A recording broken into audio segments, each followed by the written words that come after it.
everyone, this is Manoj and today we are talking about enthalpy and enthalpy change. So guys, आज के इस session में हम लोग बात करने वाले हैं enthalpy and enthalpy change के बारे में, इनके कुछ फॉर्मूले डिराइव करेंगे। तो चलिए चलते हैं और स्टार्ट करते हैं enthalpy and enthalpy change. So guys, enthalpy जो होती है is represented by H, इसे हम H से रिप्रेजेंट करते हैं और वहीं पे enthalpy change जो होता है उसे हम del H से रिप्रेजेंट करते हैं, which means enthalpy change। और जब भी हम चेंज की बात करते हैं, it means यहाँ पे final enthalpy minus initial enthalpy जो होगी वो किसके इक्वल आएगी? एंथैल्पी चेंज के इक्वल आएगी।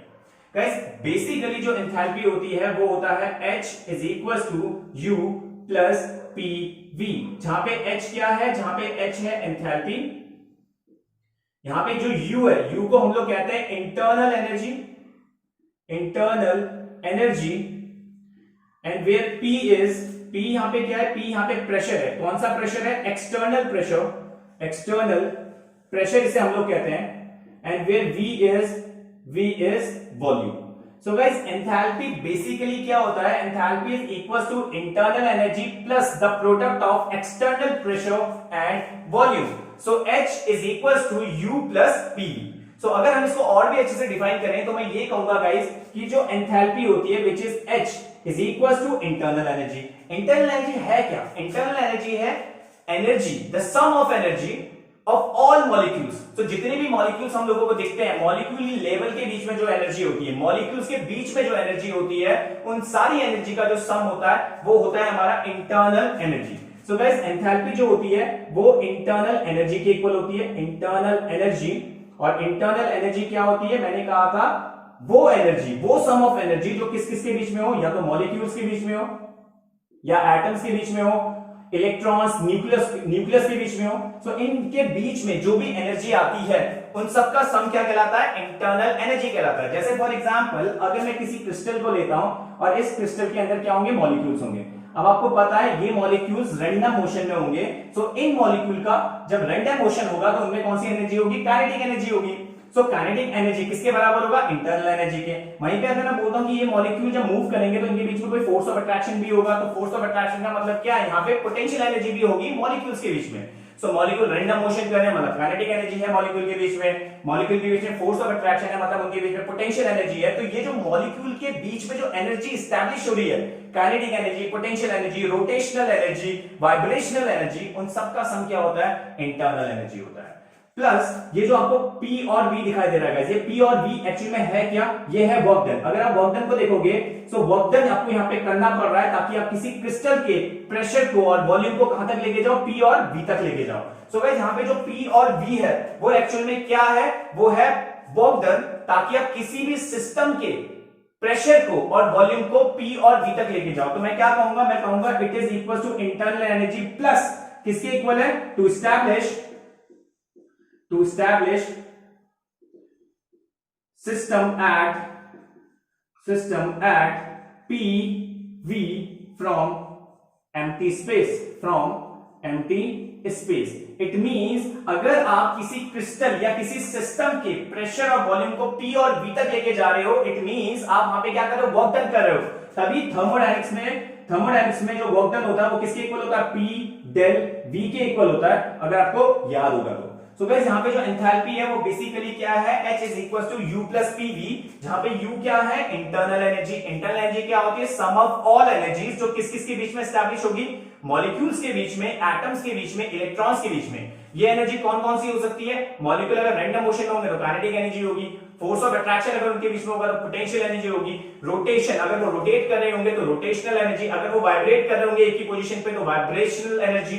तो इन सबका सम क्या होता है? इंटरनल एनर्जी होता है। प्लस यहाँ पे जो प्रेशर और वॉल्यूम का प्रोडक्ट आपको दिख रहा है, it is none other, it just a work done. तो आपको अगर किसी सिस्टम के प्रेशर और वॉल्यूम को P और V तक लेके जाना है तो आपको क्या करना पड़ेगा? वर्क डन करना पड़ेगा। तो it just a work done. So ये है हमारी एंथैल्पी। सो ये क्या चीज है? हमारी एंथैल्पी है गाइस। सो अब हम लोग बात करेंगे एंथैल्पी चेंज की। तो चलिए चलते हैं। सो गाइस, अब हम लोग बात करने वाले हैं एंथैल्पी चेंज की। So enthalpy change, enthalpy change को हम लोग रिप्रेजेंट करते हैं डेल H से, which is equal to enthalpy change, और ये हमेशा किसके इक्वल होगा? Final enthalpy minus initial enthalpy के इक्वल होता है। ठीक है।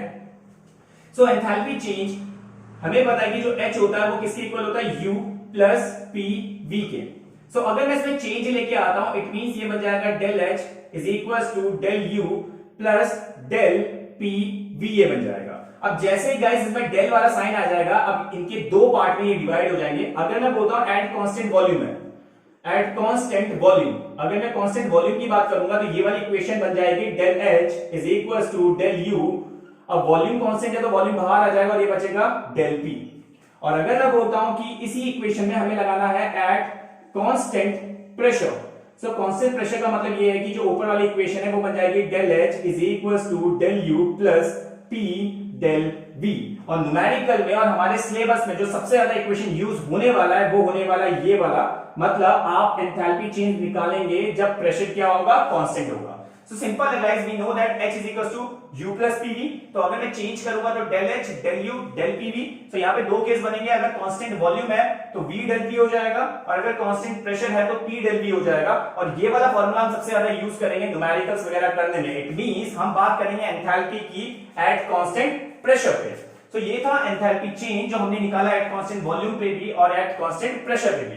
अब गाइस हमें क्या पता है, हमने देखा कि अगर मैं एट कांस्टेंट प्रेशर की बात करता हूं, एट कांस्टेंट प्रेशर की बात करता हूं, तो मेरा जो चेंज ऑफ एंथैल्पी निकला है वो del H is equal to del U plus P del V निकला है। तो गाइस मैं आपको थोड़ा सा बता दूं कि एक्चुअल में जो एंथैल्पी होती है, एक्चुअल में जो एंथैल्पी होती है वो क्या होती है, एक स्टेट फंक्शन होती है, स्टेट फंक्शन। सो एंथैल्पी जो होता है वो एक स्टेट फंक्शन होता है। वहीं पे अगर मैं इंटरनल एनर्जी भी बोलूं, internal energy, so internal energy में क्या होता है, एक स्टेट फंक्शन होता है। And what is state function? State function वो फंक्शन होते हैं which depends on initial and final state of the system, so state function क्या होता है? स्टेट फंक्शन वो फंक्शन होते हैं जो इनिशियल और फाइनल स्टेट पे डिपेंड करते हैं सिस्टम के, बट इंडिपेंडेंट ऑन पाथ पे डिपेंड नहीं करते, बल्कि इनिशियल और फाइनल स्टेट पे क्या करते हैं, डिपेंड करते हैं। जैसे फॉर एग्जांपल अगर मेरे पास एक ग्राफ है प्रेशर और वॉल्यूम के बीच का, सपोज मानिए आप ए पोजीशन पे खड़े हैं जो आपका इनिशियल स्टेट है, ए से आप गए बी, ठीक है। सो ए से जब आप बी गए तो आपने ये वाला पाथ फॉलो किया, और जब आप वापस आए सो आप कैसे आए, दूसरे पाथ से फॉलो होते हुए ए तक पहुंचे। सो गाइस अगर मैं बोलूंगा कि इस पाथ की जो एंथैल्पी है, तो एंथैल्पी क्या होगी, आपको पता है एंथैल्पी डेल H यहाँ पे क्या निकलेगा, एंथैल्पी यहाँ पे निकलेगी final enthalpy minus initial enthalpy. Initial क्या थी, ए पे, और फाइनल कहां पे थी, बी पे। सो फाइनल माइनस इनिशियल मतलब ये किस पे डिपेंड कर रहा है, फाइनल एंड इनिशियल स्टेट पे डिपेंड कर रहा है, पाथ पे डिपेंड नहीं कर रहा है। इट मींस यहाँ पे जो एंथैल्पी है या फिर जो इंटरनल एनर्जी वो क्या है, एक स्टेट फंक्शन है गाइस। सो आई होप आपको इतना क्लियर हो गया होगा। चलिए आगे मूव करते हैं। सो गाइस अगर मैं कहता हूं हमें निकालनी है enthalpy change for cyclic process के लिए, साइक्लिक प्रोसेस। सो अगर मुझे एंथैल्पी चेंज निकालनी है साइक्लिक प्रोसेस की, तो we know that enthalpy change क्या होता है, final enthalpy minus initial enthalpy के इक्वल होता है। सो साइक्लिक प्रोसेस क्या होता है, साइक्लिक प्रोसेस होता है जैसे आप गए वैसे आप वापस पहुंच गए, मतलब आप ए से चले, ठीक है, और वापस ए में पहुंच गए, मतलब जो इनिशियल स्टेट रहा होगा वही आपका क्या रहा होगा, फाइनल स्टेट रहा होगा। मतलब यहाँ पे जो फाइनल एंथैल्पी होगी और जो इनिशियल एंथैल्पी होगी वो दोनों इक्वल होगी। तो इट मींस जब भी आप साइक्लिक प्रोसेस की बात करोगे तो जो आपका एंथैल्पी चेंज आएगा वो किसके इक्वल आएगा, जीरो के इक्वल आएगा। ये है फर्स्ट पॉइंट। मूव करते हैं सेकंड पॉइंट की तरफ। सेकंड पॉइंट क्या है कि जो आपकी एंथैल्पी होती है इज एक्सटेंसिव। कैसी प्रॉपर्टी होती है, एक्सटेंसिव प्रॉपर्टी होती है।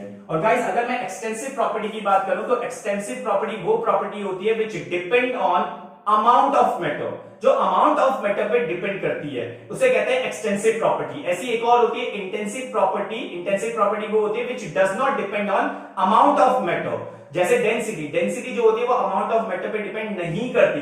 सो गाइस आपकी जो एंथैल्पी होती है वो क्या होती है, एक्सटेंसिव प्रॉपर्टी होती है। और एक्सटेंसिव प्रॉपर्टी क्या होती है, एक्सटेंसिव प्रॉपर्टी वो प्रॉपर्टी होती है which depend on amount of matter. So जितना ज्यादा हमारे पास मैटर होगा इट मींस उतनी ज्यादा उसकी क्या होगी, एंथैल्पी होगी। जितना कम मैटर होगा उतनी कम उसकी क्या होगी, एंथैल्पी होगी। तो फॉर साइक्लिक प्रोसेस एंथैल्पी क्या निकलती है, जीरो। और एंथैल्पी क्या होती है, एक्सटेंसिव प्रॉपर्टी होती है which depends on amount of matter. जितना ज्यादा अमाउंट होगा उतनी ज्यादा एंथैल्पी, जितना कम अमाउंट उतनी कम एंथैल्पी। चलिए मूव करते हैं थर्ड पॉइंट की तरफ। सो गाइस थर्ड पॉइंट यहां पे क्या है, हमें पता है कि जो H होता है वो किसके इक्वल होता है, U प्लस पी वी के इक्वल होता है। सो अगर मैं यहां पे बात करता हूं एट कांस्टेंट प्रेशर की, सो एट कांस्टेंट प्रेशर की अगर मैं बात करूं तो ये बन जाएगा तुम्हारा डेल एच, ये बन जाएगा तुम्हारा डेल यू और ये बन जाएगा तुम्हारा पी डेल वी। इसे मान लेते हैं इक्वेशन 1। अब गाइस आप लोगों ने पढ़ा है फर्स्ट लॉ ऑफ थर्मोडायनेमिक्स। अब फर्स्ट लॉ ऑफ थर्मोडायनेमिक्स क्या कहता है? फर्स्ट लॉ ऑफ थर्मोडायनेमिक्स की अगर मैं बात करूं तो फर्स्ट लॉ ऑफ थर्मोडायनेमिक्स का जो मैथमेटिकल एक्सप्रेशन निकलता है वो ये निकलता है कि जो डेल क्यू होता है वो किसके इक्वल होता है? Del U plus del W के बराबर होता है, जहां पे ये है heat given to the system. Del Q को हम कहते हैं heat given to the system, where del U is internal energy change. इसे हम लोग क्या कहते हैं? Internal energy change. And del W is work done on the system. इसे हम कहते हैं work done on the system. और हमें पता है कि जो वर्क डन होता है वो किसके इक्वल होता है? P डेल V के इक्वल होता है। तो इस इक्वेशन को पकड़िए और इसको ऐसे लिख सकता हूं, del Q is equal to del U plus P del V। अब इसमें कंडीशन लगाते हैं। कंडीशन क्या लगाते हैं? If heat is supplied, if heat is supplied at constant pressure, at constant pressure. So अगर मैं हीट की सप्लाई कर रहा हूं एट कांस्टेंट प्रेशर पे, हीट सप्लाई मतलब डेल Q, कब कर रहा हूं? एट कांस्टेंट प्रेशर पे जब हीट की सप्लाई करूंगा गाइस। सो अगर आप इस इक्वेशन को देखिए जिसे मैंने इक्वेशन 2 माना है, तो ये जो पूरी चीज है ये मैच कर रही है किससे? इक्वेशन 1 से मैच कर रही है। इट मींस जब आप हीट की सप्लाई करोगे एट कांस्टेंट प्रेशर तो वो किसके इक्वल आएगा? वो इक्वल आएगा आपके चेंज इन एंथैल्पी के क्या हो जाएगा? इक्वल आ जाएगा गाइस। तो बड़ा सिंपल है, हमें पता है कि जो H होता है U प्लस PV होता है। एट कांस्टेंट प्रेशर की बात करेंगे तो ये बन जाएगा del H del U P del V। इसे इक्वेशन 1 मान लेते हैं। फिर मैंने कहा फर्स्ट लॉ ऑफ थर्मोडायनेमिक्स का जो मैथमेटिकल एक्सप्रेशन निकलता है वो निकलता है del Q del U del W।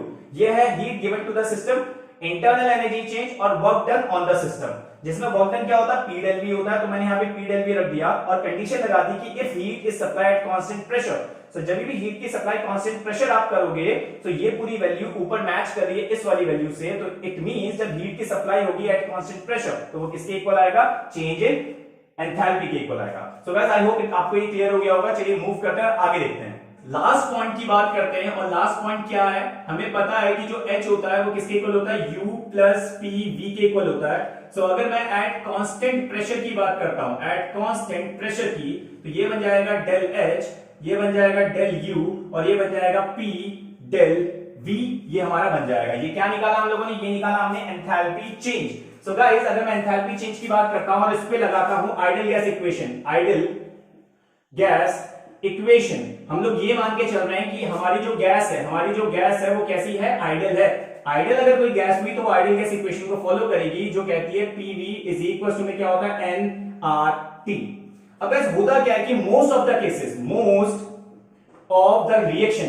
Reaction में जो हमारा प्रेशर होता है और जो हमारा टेम्परेचर होता है वो क्या होता है? कांस्टेंट होता है। सो अगर प्रेशर और टेम्परेचर कांस्टेंट हो गया तो चेंज किसमें आएगा? वॉल्यूम पे चेंज आएगा और नंबर ऑफ मोल्स पे चेंज आएगा, क्योंकि जो R है वो तो पहले से कांस्टेंट होता है, जिसे हम लोग कहते हैं यूनिवर्सल गैस कांस्टेंट। इसे हम कहते हैं यूनिवर्सल गैस कांस्टेंट, जिसकी वैल्यू मैं बता दूं तो ये होती है 8.314 joule kelvin inverse mole inverse. मैंने इसे जूल में लिखा है।